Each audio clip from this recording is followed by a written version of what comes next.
How is ERP the gold standard treatment for OCD? I mean, I've been doing exposure for ages on my own and it hasn't worked. This is something I hear every now and again from people who start CBT with me. But do you know what I've noticed? When you haven't worked with a CBT therapist or read CBT-based self-help books, you can get exposure and response prevention really wrong. And that means that you're going through all of the pain, but not getting any of the gains. So how do my clients think they've been completing ERP before they start therapy? Well, they might say things like, I regularly go 20, sometimes 30 minutes without washing my hands once I'm out the shower, but I still have contamination OCD. Or I regularly leave the house without checking the switches are all off. I mean, I send a quick text to my partner to ask if they can check, but I don't actually check myself. Well, look, these examples don't quite meet the principles of ERP. Let me tell you about them all to ensure that you can design exposure tasks well.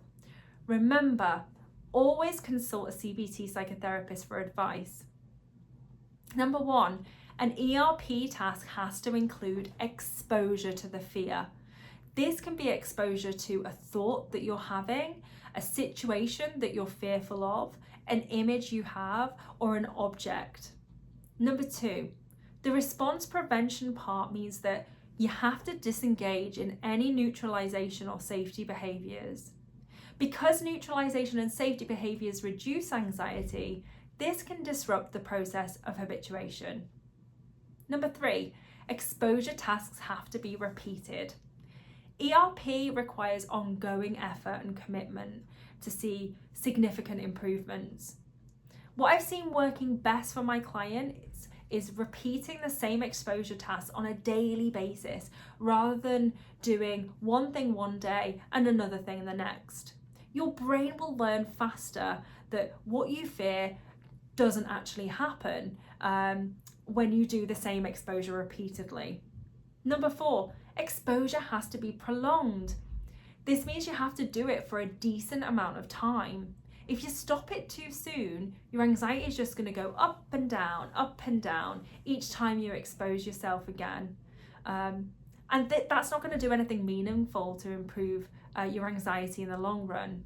So how long do you do it for? The rule of thumb is for as long as it takes for your anxiety to go up, reach its peak, and reduce to half of the peak.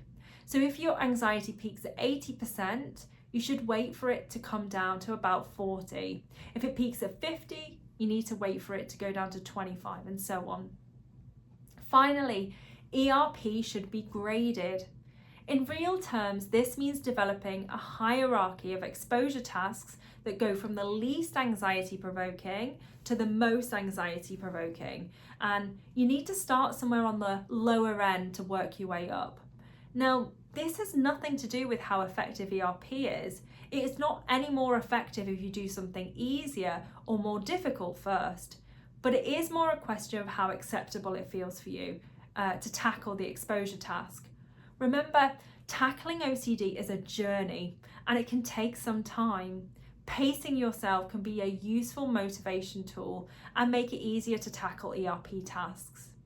Remember to always consult a qualified and ideally BABCP accredited CBT therapist if you're in the UK.